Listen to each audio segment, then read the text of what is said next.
What's up, guys? Today's episode here on the Powerful One YouTube channel, we're going to be talking all about allergies. So many people tell me all the time, man, I can't make it to Muay Thai class today. I'm struggling with allergies. Oh, I can't make it to church today. I'm struggling with allergies. People tell me all the time they're struggling with allergies. They're struggling with allergies. So I felt like it would be a good opportunity to jump on here, talk to you guys a little bit about allergies, being able to understand how is my body having some sort of allergic reaction, how and why does that happen, and what are some things that you can do to make sure that you're going to be powerful to be able to overcome these allergies. Because guys, here's the first thing about allergies. When you look at the species that have allergies, it is domesticated beings and domesticated animals. It is human beings, cats, and dogs. Those are the ones that primarily have allergies. So that tells you that creatures that are living out in the world experiencing God's creation the way it's intended, they're not having these seasonal and these food allergies the way that we are here, specifically in America, but also as domesticated beings. So I'm going to talk to you guys about all the ways that we can overcome allergies and become a powerful one. Let's talk about allergies. First, we have to understand how allergies happen. What are allergies? Well, when the immune system reacts to substances or allergens, they're usually harmless. So think about like an overreaction to a seemingly benign situation. Maybe, you're married to somebody and you're supposed to iron their clothing. You forget to iron their shirt and their shirt's a little bit wrinkly and they wake up and they get mad at you because their shirt's not ironed properly. That would be an overreaction, somebody having a big explosive reaction to a seemingly small issue.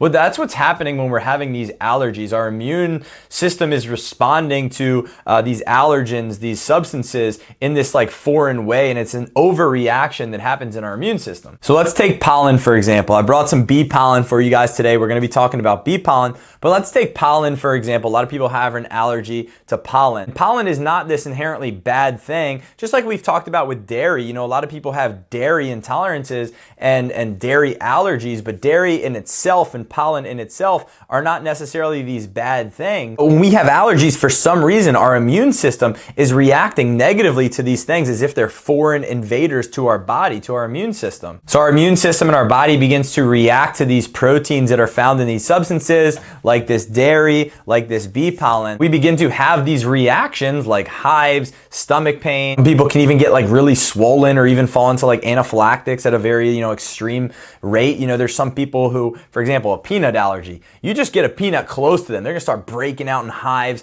Their body, their immune system is having this really strong reaction to something that is not really supposed to. And now I wanna dive into why I feel like we are having all of these immune issues. Our immune system is reacting to things that people in other countries or generations previously or non-domesticated animals are not having any of these allergy issues. And before I go on any further, I just want to say, guys, I do not have any allergy issues anymore. I used to have horrible seasonal allergies, and I realized it's primarily because of the environment that I have surrounded myself in, as we do as just domesticated human beings and animals, but also the foods and the quality of the foods we're eating. And so we're going to dive into that now. And so this is the first thing that I think about with allergies is the fact that we are inside oftentimes as human beings a lot more for some people, or at least about half as much as we are outside. I know for me, I like to get outside probably more than the average person, but let's just think about the average person. I mean, you wake up, you're in your home, then you go to work, you're driving in the car, then you drive to work, you're in this building. And so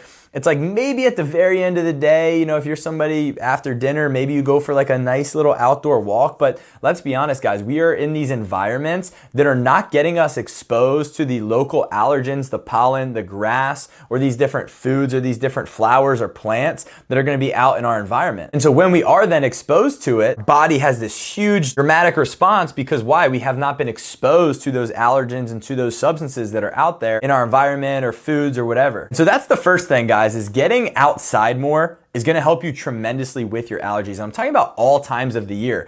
Getting your body exposed to the seasonal plants, to the pollen, to the grass, getting outside, going and running around. This is the thing with kids, it's like parents want to put Purell into a kid's hands and clean it the second a kid gets dirty, or clean a bottle or clean a pacifier the second it falls to the ground. But guys, our immune systems are meant to be tolerant. As humans, that is one of the things that made us so powerful, is our ability to adapt. And so it's like, let your kid get sick every once in a while. Let your kid go play in the mud, go play in the grass, and so they can build up their immune system, not see things that are supposed to be benign as foreign harmful substances for our immune system. So that's the first thing. Get outside more, and you're gonna automatically, just by default, have way less allergies to the local allergens, grass, pollen, pine, whatever those type of allergies are. Get outside more, change your environment. That is gonna be number one, guys. Number two is gonna be the quality of the food we're eating. I want you guys to think about this for a second. Let's say you're somebody who has a pollen allergy or has a grass allergy. Think about what happens when somebody gets a flu shot. You're exposing your body to a little bit of the substance so it can build up a tolerance and build up an immunity. So what happens when I have zero exposure to the grass and to the pollen, to the pine, to the sap, whatever those allergens are? What happens when I have zero exposure to those things and then all of a sudden springtime, May rolls around and pollen is just rampant everywhere. The grass is cut and it's spraying everywhere. Pine and stuff is falling from the trees and it's just driving our allergies crazy because we haven't had any prior exposure to those things. And where can we get the exposure to those things? It comes from food, guys. It comes from the food that we're eating.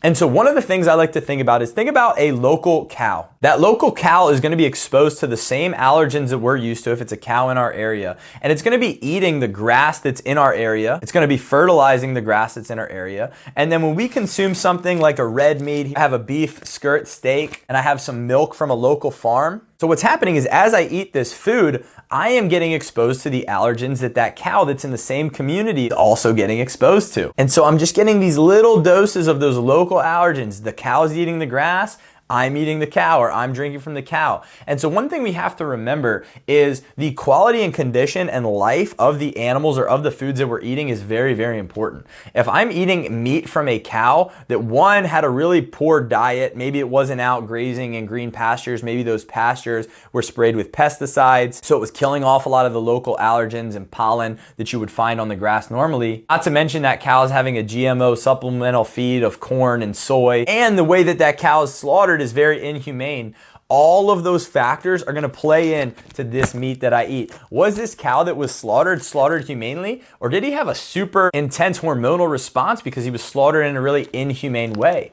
What about the pesticides that he was eating? And so we have to understand that the quality of the foods that we're eating and the quality of the animals and of the plants, their environment, is going to affect our internal environment. Going to cause or not cause allergies. And so that's the first example. Eat foods like raw milk and like red meat from cows that are also local in your area that are being exposed to those allergens. Another powerful example, especially in the springtime, would be fruit. One, eating fruit is going to be powerful in antioxidants, flavonoids, different things that are going to help my body to fight off against the foreign substances that are trying to come against my cells, cause free radical damage, oxidation, and all these different things. But also there's local allergens that are going to be on my blueberries, that are going to be on my organic pears. There's going to be that pollen. There's going to be those environmental things that are on this food that I'm eating. And again, I'm little by little exposing my body to it so that way I can build up a tolerance to these substances. The last thing that I'll say that I feel like helps so powerfully when talking about allergies is eating raw local honey,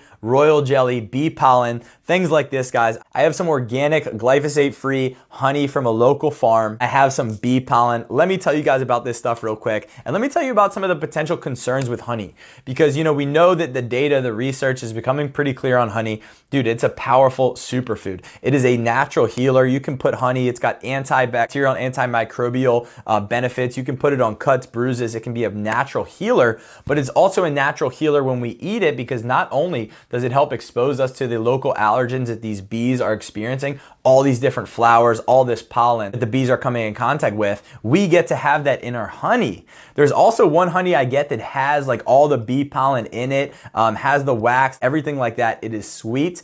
This one is just regular. And one of the things that you run into that we have to be careful with honey is beekeepers that feed their bees antibiotics and corn syrup, supplemental feeds. It's the same thing we think about with cows.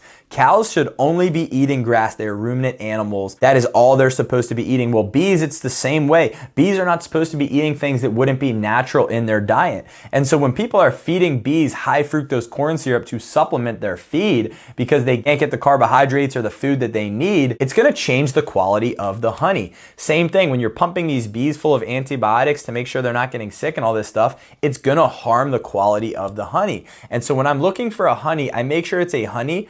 I literally will go ask the farmers. I was at a farmer's market within the past year and I asked the farmer there, do you feed corn syrup to your bees? And she was like, oh, I got caught. Like I literally caught her. She was like, sometimes depending on the seasons. Again, that is one of those things, the quality of the food we're eating. How were these bees being treated? What atmosphere and what environment were they being kept in? Because that's going to infect or affect, I could say, the internal environment for me. So when I'm looking for honey, I want to make sure that these bees were not getting fed corn syrup. This literally says on the label, we never give our bees high fructose corn syrup to boost honey production. They only eat real honey during the winter, just as God intended. How about that, guys? Also, I always like to get my food from a Christian place. I like supporting other Christians. So anyway, that's awesome. It says nothing added, nothing taken away. That's going to make sure that there's the most vitamins, minerals, enzymes, and nutrients found in your honey. It's same thing with the dairy like I just talked about. So get yourself exposed to some raw local honey. It's going to be powerful in helping your body fight against allergies. But here's another thing, guys. It's so powerful. Most people don't know about this. This is one of the best well-kept secrets. This is bee pollen. Check this out. Bee pollen literally contains almost every nutrient for a human to have a balanced diet. I mean, think about that. That's crazy. It has 22 amino acids, 27 minerals, most of the known vitamins, enzymes, all found in this bee pollen. It's 35% protein, 40% carbohydrates, and 5% fat. It's a complete food. And it contains all 9 essential amino acids, and it is a complete protein. I mean, think about that. You can almost go through the alphabet with the amount of vitamins that this has in it. Vitamins A, vitamin B, vitamin C, vitamin D, vitamin E. It's so powerful. And so what I like to do with this bee pollen is maybe take 1 teaspoon in the morning, maybe 1 in the afternoon. Same thing, a half teaspoon in the morning, a half in the afternoon, or just take 1 teaspoon in the morning. But it also has very powerful benefits for energy production. And same with this, guys. I have such powerful energy, not to mention all the allergy help, but when I eat things like organic fruit, raw local honey, raw dairy, I get such an energy boost, such an inflammation decrease, and such a boost in energy. These are powerful superfoods that are gonna help you guys with allergies. And I wanna give you a couple supplements just to kind of round out this, because I do feel like there's some really powerful supplements that are found in nature that I also take, that I started taking in the winter to prepare myself for the allergy season. And I have had very little, almost no allergies this whole year. And so here's the supplements that I recommend. The first one is quercetin and bromelain. I like to take this in combination. Not only is it going to help with respiratory health and immune health, but it's super powerful for allergies. And so quercetin is a flavonoid often found in citrus fruits, and bromelain is a substance found in pineapple. And they've both been proven to help with things like allergies, but also immune function and respiratory health. So I totally recommend getting a quercetin bromelain. It also helps with digestion.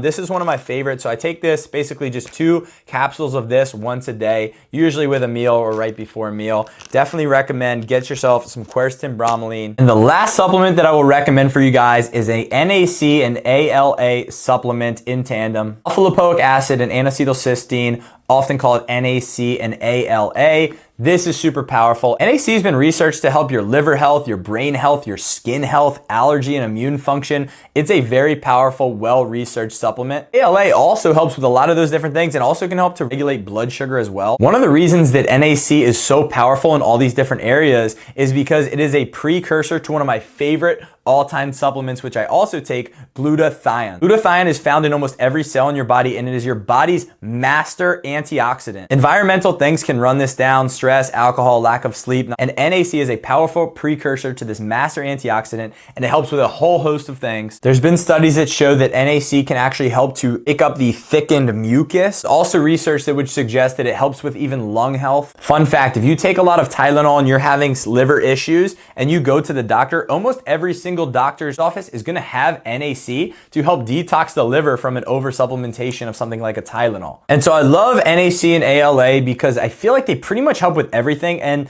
while they don't maybe directly help with allergies, they're gonna help with a lot of things that will cause allergies to be worse or cause inflammation to be worse. And so I'm a big fan of this, and taking these two supplements while also doing that health regimen and eating foods that are gonna be healthier found in nature, that has been an amazing recipe to make sure that I don't get allergies. I'm probably missing a couple things, but I just felt strongly to jump on here, talk about allergies, guys, because it blows my mind how many people struggle with this. So try these supplements, try these different food groups, get yourself some bee pollen, some raw local honey, some raw dairy, some good quality meat from local cows that are eating the grass that's in your area. Get some organic fruit that's gonna have the local allergies, and get outside more. That is the summary of the recipe to cure you from your allergies. Guys, if you try these things and put it into practice, let me know. Hopefully you haven't been too plagued by the allergies. Hopefully you've been able to live life. But trust me, guys, this has helped me tremendously, and I pray and trust that it'll help you guys. God bless you. I'll see you on the next one.